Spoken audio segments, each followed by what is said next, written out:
I recently worked on this mid-century modern piece from the 1960s by Heritage. It was in pretty good shape. I needed really just to refinish the top and do some touch-ups on the body. The body had minor veneer defects and some color loss, but nothing too complicated to fix as long as you have the right materials and you understand how to use them. My goal generally is to always restore what's there and refinish when I have to. This keeps the authenticity of the piece, which I believe most mid-century modern fans are looking for, and also makes my job a lot easier.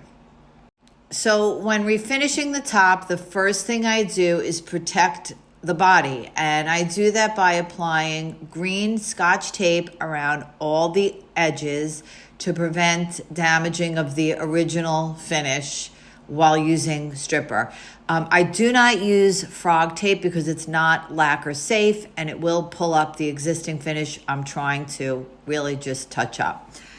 So once that's done, I wrap it in plastic, firmly pressing along all the edges.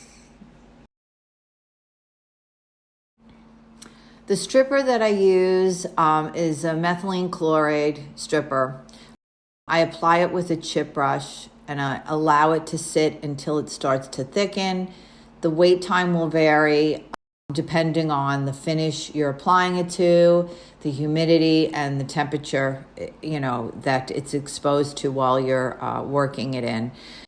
I will say this, I definitely wear a respirator when I am working with this.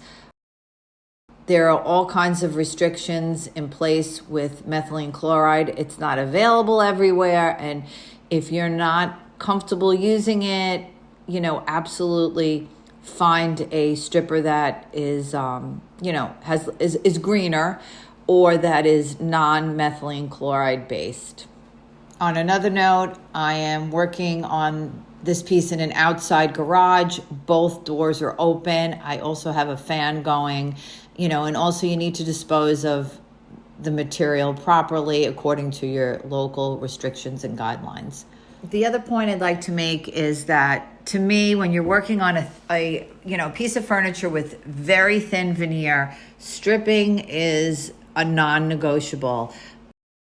I know a lot of people like to go right to sanding, but really stripping is the first step in the process, and let me explain why. Stripping and sanding, they're really not interchangeable, in my opinion. They need to work together. Stripping comes in and will remove the old layers, in this case of lacquer, and it's allowing me to reach bare wood faster and easier. It's going to allow the sanding process to be more precise and preserve the wood's surface and details. Most importantly, stripping will help prevent burn through on veneer because I'm able to sand at a higher grit. Take it from me, when I was first starting out, once you've burned through wood veneer, you're really left with, an imperfect slate. Touching it up is time consuming. You need the right skills to do it the proper way. So stripping first minimizes the risk of that happening in the first place. By combining both, you will get the best results. Stripping does the heavy work. Sanding perfects the surface for a flawless, long-lasting finish. So don't forget to strip. Some of the tools that I use for stripping are an angled scraper. I use a wire brush. As you can see, I'm scraping out residue that's left in the nooks and crannies and in the corner. And I also use a green Scotch pad. I use alcohol, denatured alcohol, with these tools to help get up whatever residue is left behind.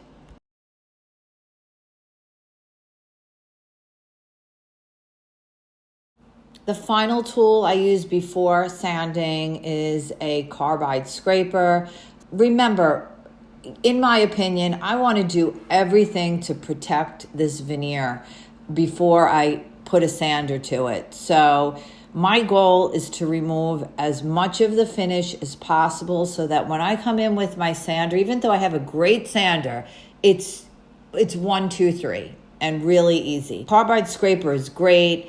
The only thing I find is that the blades they become unsharpened very quickly, and I have not yet found a tool that I like to sharpen the blades. I'm sure there is one out there, so I'm constantly replacing the blades. That's the only complaint I have. But you do have to be careful. If you hit the wood the wrong way, you can really do some damage to the veneer. So you have to carefully place it down and sort of drag it across the wood. Take your time, you'll get used to it. It's really a great tool to have for finish removal because there are no chemicals involved.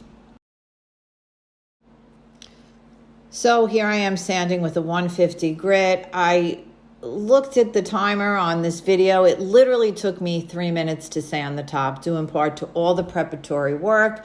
The veneer, there's no damage. It's in perfect shape. I stop at 150. I do this for a few reasons. The wood is in very good condition, and I want to maintain some texture for stain absorption. So I stop at 150. I also plan on applying a number of subsequent finishes. There will be sanding, on top of those finishes. So everybody does it differently. I stop at 150 grit before I move on to my next finishing process.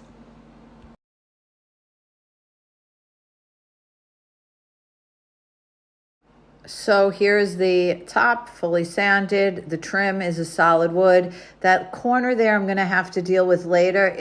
You can't see it, but it is a different color than the rest of the trim. So I'm going to have to do a little more toner on that left trim.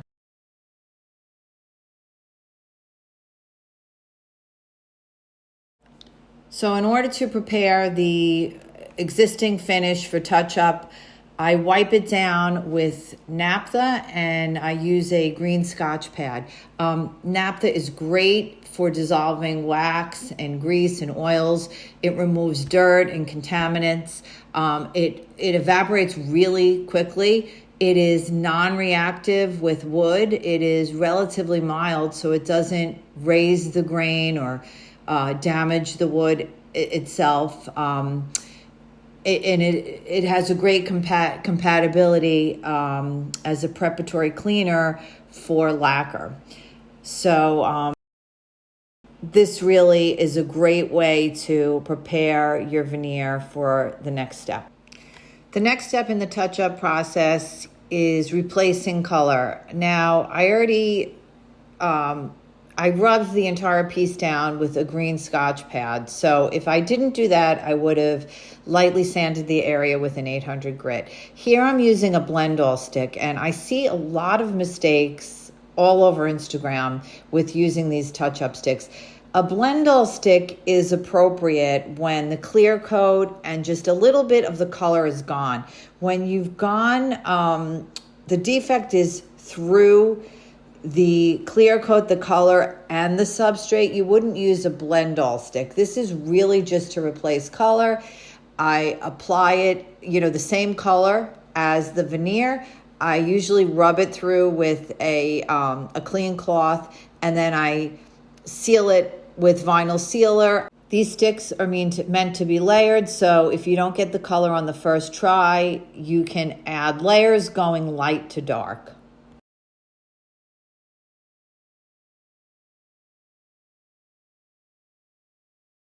Here I have a chip of veneer along the edge, so I need to use something that is going to be really durable. I'm not going to go and replace a tiny little chip of veneer and glue it back in. Epoxy, I'm going to have to recolor that spot. So this hard fill stick is the perfect thing to use. You get as close as you can to color, but you can adjust the color with additional touch-up steps to follow. This little electric knife is the perfect thing to use. You just let it drip in the area. I press it down with this metal plate to help set it in place. And I just apply light pressure on both sides. And there are different techniques you can use to get rid of the excess fill. This takes a little bit of practice. If you hit the fill the wrong way with the edge of this plate, you're going to take the entire piece out. So it takes a little bit of practice to get it right. This grading tool is a great thing to have to level off your repair. You just gently press down and work it in. There's different angles you can use on different sides. Another thing you'll get used to using, and it removes excess fill and levels off your repair.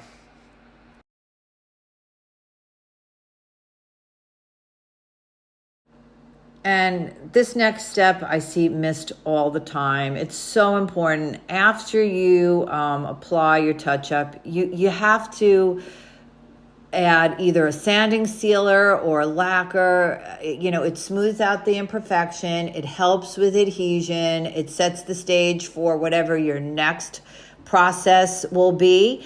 And it also helps provide durability. So I applied sanding sealer because now I need to apply my next process, which is blend all. I didn't like the hard fill match, the color match, so I'm going to go in and apply a number of layers of blend all to match the veneer. And between each layer, I'm going to wipe with my cloth and apply sanding sealer.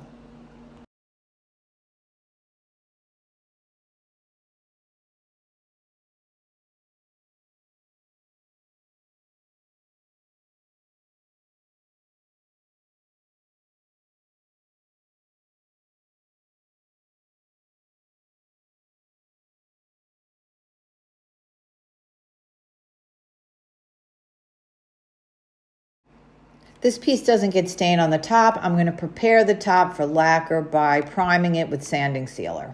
I use Mohawk Vinyl Easy Seal, and no stain is required on this top to match the existing finish. It was tested first, so I knew it was a perfect match. And all the same reasons as I stated before are the reasons for using your sanding sealer. For adhesion, for durability, it protects better from water. So this is a step that's really necessary. And I apply, probably if I'm using a can, I'll apply 5 to 6 coats because it doesn't come out as strong as if I were using my sprayer. So here I decided to use the can, and you can see I have this great little adapter I use with my aerosol can. You just apply thin coats, just like you would apply a top coat. So as you can see, the body has been scuffed with naphtha. All my touch-ups have been made to the veneer and the loss of color. And now I need to adjust the top by adding some toner, especially on that corner trim that I cited earlier. Now, I'm not wearing a mask here, which is bad on me, but always wear a mask and do this in an open environment. Toning can be tough. It took me a while to get it. You really have to just mist the surface and hold it far enough apart so you're really getting enough coverage. You don't want it to pool. And the thing about toner is there's no going back. Once you've toned, you can't sand it back. If you make a mistake with toner, you're going to have to go back to square one. So take your time with this and do it right.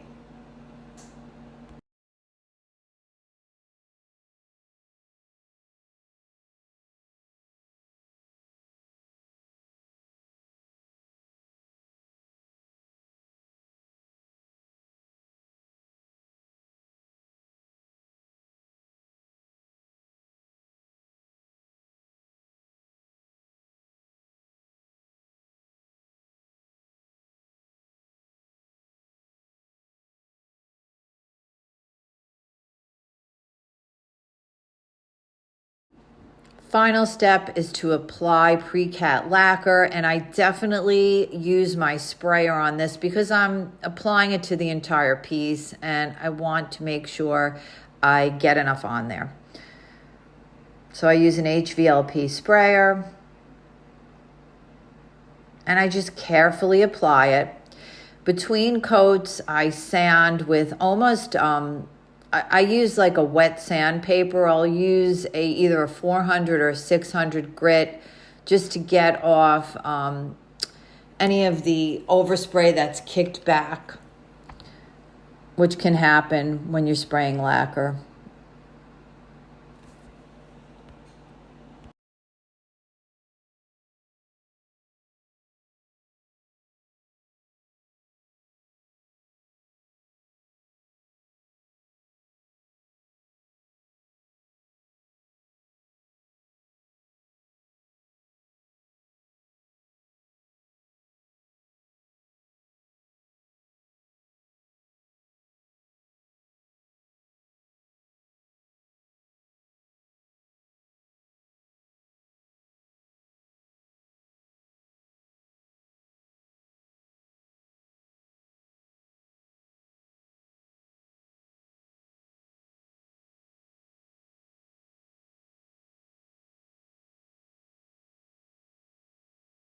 So here's the final product. I was really happy with the coloring on the top. I thought it was a very close match. I was also happy to keep as much of the original finish as I could. As you can see, there's a number of processes that can be required to do this the right way. And it's so worth it at the end to restore a little piece of history and bring it back to life is really, it's so fulfilling for me. Make sure you hit subscribe to get notified for upcoming tutorials and transformations.